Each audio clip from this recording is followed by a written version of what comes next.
Good morning, everyone. I am Nicole KF Lindo, and our topic for today is the concentrations of units.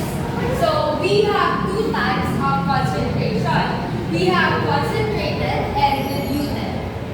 So, when we say concentrated, it refers to the amount of solute, which is relatively high, while diluted is the opposite of concentrated, wherein the amount of solute is relatively low. So, ang ibig sabihin, yung concentrated, for example, meron kang, let's say, solution. And yung solution na yun, sabihin natin na yun ay 50 ml lamang. Pero, kaya niyang makagawa or maihalo sa another solution para maging isang litro. For example, sa juice. So, kumare, meron kang pineapple juice at yun ay 50 ml lamang. Yun ay isang concentrated solution kapag siya ay sinalin mo sa 1 liter na water at kumbaga kapag inom mo siya, may lasa pa din. So, ibig sabihin, yung solution na sinalin mo is considered as concentrated. Next, diluted. So, it is the opposite of concentrated. So, sabihin natin na malabnaw siya o sabihin natin na kaunti yung lasa niya kung yun ay sa juice. And now, let's proceed sa boiling and adding of water. So, yung boiling, it increases the ratio of solute to solvent. So, ibig sabihin ay ang boiling ay isang way para ang isang solution or substance ay ma-turn or to transform into a concentrated solution. Kumbaga, sabihin natin, nagpakulo ka and halimbawa, meron kang nilaga and pinakuluan mo yun. Siyempre, magkakaroon doon ng evaporation and sabihin natin na ang matitira lamang dun sa solution na yun ay yung may malasa na mas nagiging malasa siya. So, yun ay sa boiling. Kapag naman nagdagdag ka ng water, halimbawa sa nilaga na din, mas nababawasan yung lasa niya. Sabihin natin, kung nung una, nung binoil mo siya ay naging maalat siya, tapos nilagdagan mo ng water, so ibig sabihin, naging parang balance yung lasa niya. So, yun yung way para ma-dilute ang isang solution.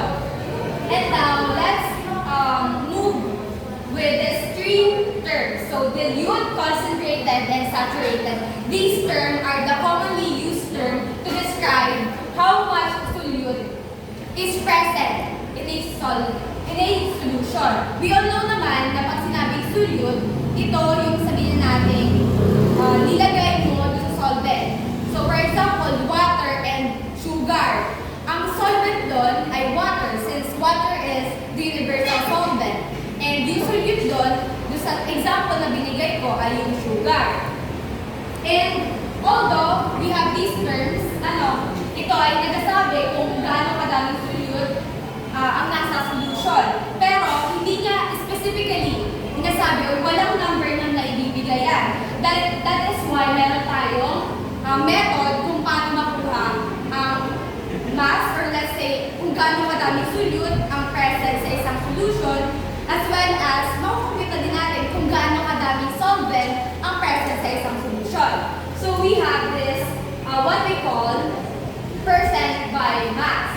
So ang unit na nandito, as you can see, it's the percentage and we have mass and mass. So percent by mass is the ratio of the mass of a solute to the mass of the solution multiplied by 100. So, para sa pinaliksing formula, para hindi po madami yung ating nasulat, nilagyan ko na lang po siya ng P, which represents percent, and then yung mass.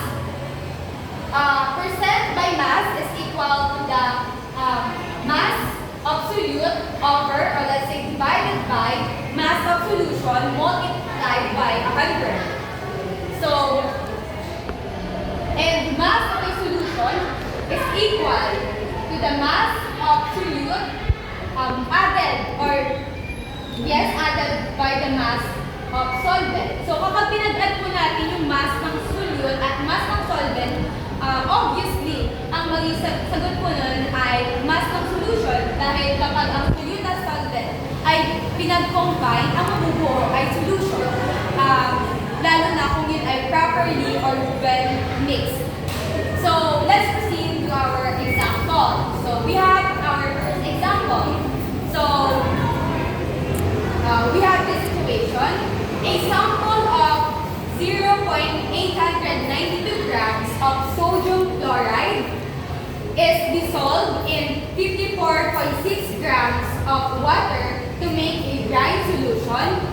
And the question is, what is the percent by mass of sodium chloride in the solution? So, ibig sabihin, ang hinahanap natin dito is yung percent ng ating solute. At kung i-analyze natin ang ating, let's say, problem, ang ating solute is yung sodium chloride. At ang inatanong dito sa baba ay percent or mass ng sodium chloride. That is why ang hinahanap natin is yung solute. And proceed na po tayo sa ating solution. So, always remember this formula. So, percent by mass, again, is equal to the mass of solute divided by mass of solution multiplied by 100%. So, syempre, ang nandito ay solution. So, para makuha niyo muna yung solution, which is yung nasa ilalim, o yung ipapan-divide, so we have to look first for the mass of solution. So, mass of solution is equal to the addition, or kapag pinagsama natin ang mass of solute and yung mass ng ating solvent. So, for this example, so ang mass po ng ating solute or ng sodium chloride is 0.892 grams, which is already written here in our given. So, para po mas mabilis ang pag-analyze or ang pag-solve natin sa mga ganitong uri ng problem, so we have to identify first the given. So, we have, sa ating nakita, we have nandito yung given, which is yung mass of solute. So, present siya. So, ibig sabihin, hindi na agad yung mass of solute ang hahanapin natin. So, which is 0.892 grams of sodium chloride. And nandito din, present din ang mass of solvent, which is 54.6 grams of H2O or ng water. And since we have this formula, so ang given natin is solute and we also have the solvent. And kung ito yung formula natin, makikita agad natin na ang hinahanap or kung ang hanapin ay yung percent ng mass, so itong formula na ito ay sabihin natin, i-manipulate lamang natin para makuha yung hinahanap muna. Which is, ang first step muna natin is to find the mass of solution. So we have to add first the mass of solution, which is 0.892 grams, and yung mass of solvent or yung water, which is 54.6 grams. So when added, it is equal to 55.492 grams.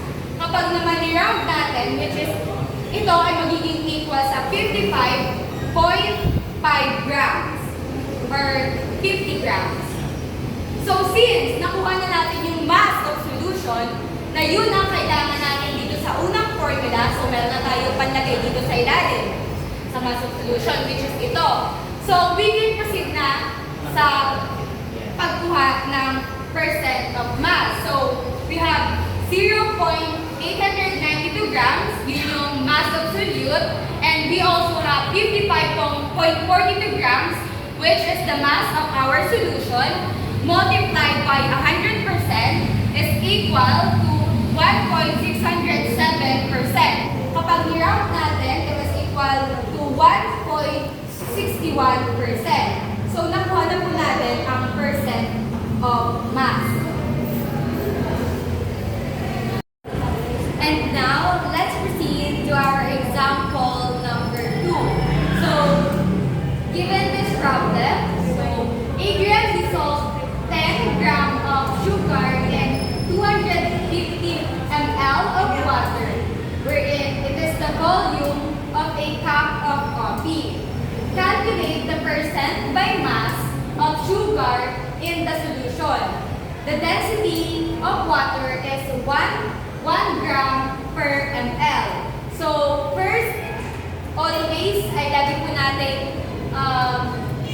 i-identify muna ang given. So, dito sa ating problem, meron po, given po ang ating mass ng solute, which is 10 grams of sugar, and volume ng ating solvent, which is 250 ml of water, and yung density po ng water na 1 gram per ml.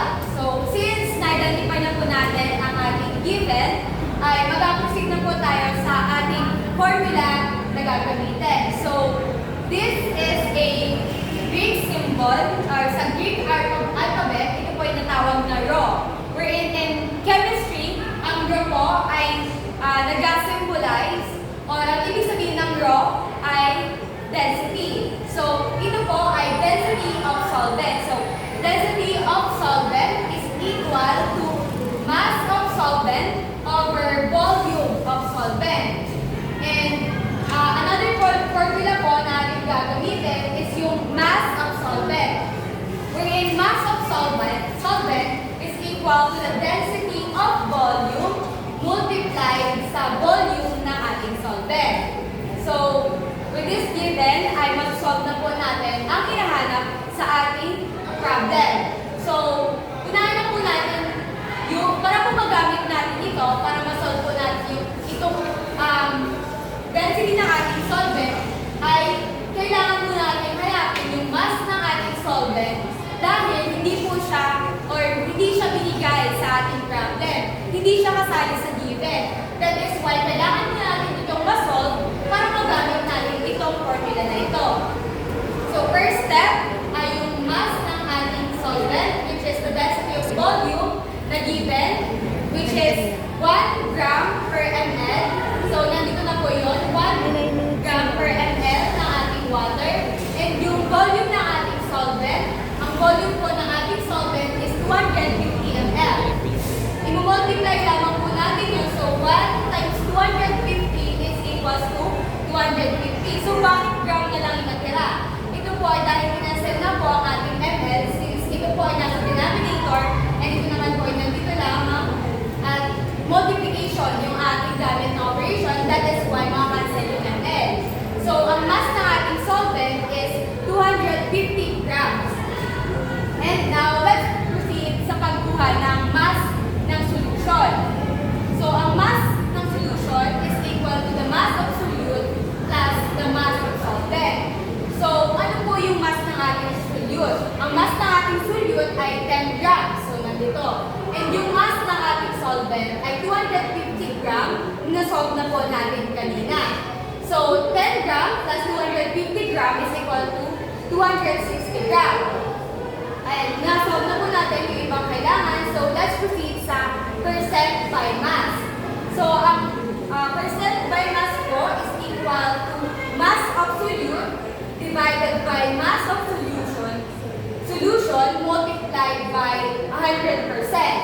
So, ano nga po ulit yung mass of solute? Ito po ay 10 grams na nakikita natin sa given.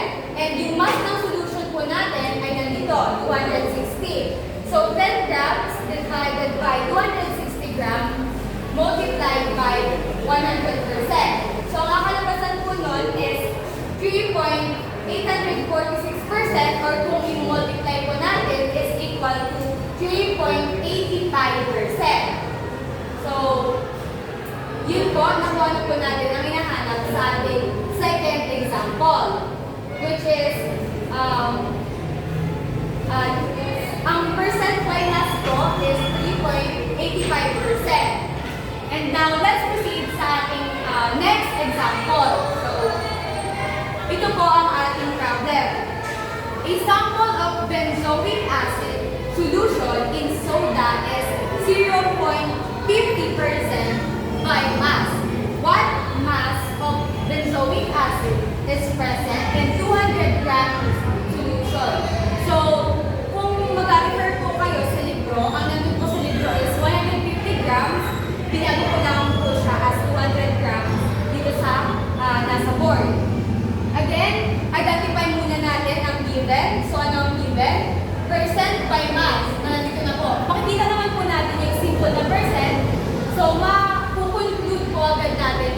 given na yung percent by mass, which is 0.50%, mass of solution. So, nandito naman po, 200 gram solution. So, ibig sabihin yun na yung mass of solution, 200 grams. And, since ito po yung nasa given, and wala po yung solute, ibig sabihin, binahahanapin natin as yun na din po ang tinatanong. Dito po sa ating problem, ang pinaghalo po ay itong acid, at itong soda. Alam naman po natin na ang soda ay liquid. So, madali na po natin maisip na ang solvent dito ay soda. Tapos, ang tanong is, what mass of benzoic acid? So, since ito, benzoic acid, ang hinalo sa solvent na soda, so ibig sabihin, ito yung solute. That's why, ang hinahanap natin, or ang may question mark dito ay yung mass ng ating solute. Now, let's proceed po again sa ating formula. So, ang percent by mass is equal to the mass of solute divided by mass of solution multiplied by 100%. So, kung mapapansin natin, ang hinahanap dito ay mass of solute. So, kailangan natin i-manipulate. Kailangan natin mag-derive sa isang formula na ang hinahanap or para mahanap ang mass na ating solute. So, since ito ang given, ang una natin gagawin ay multiply, cross-multiply. So, percent by mass, multiply sa ating mass of solution. So, nandito siya. Tapos, ay dito naman, mass of solute, and kasama dito yung 100%. At after nito, since nakuha na ito, so wala pa ito nasa baba, wala pa ito pala. Ang hinahanap natin ay mass of solute. So, kailangan makancel, since dito, wala pa ito nasa baba, kailangan makancel yung 100% dito. That's why, kailangan i-divide siya sa 100% both sides. Kapag na-divide na yun, makakancel na yung 100% at ang matitira na lang dito sa kabilang side is yung mass of solute. So, ibig sabihin ito ang magiging formula natin. Dito na po sa baba. Mass of solute is equal to the percent by mass multiplied sa mass of solution divided by 100%. So, isasubstitute na lamang po natin ang formula. So, ang percent by mass, as nakasulat sa given, is 0.50%. At next ay mass of solution, nakasulat din sa given, 200 grams. And divided by 100%, since meron po tayong percent, numerator and denominator, pwede po siyang makancel.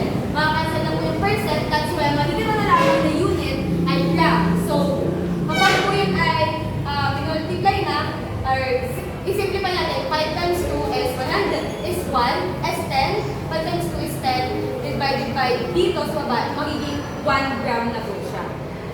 So, overall, ang present na benzoic acid sa ating 200 gram solution na soda ay 1 gram.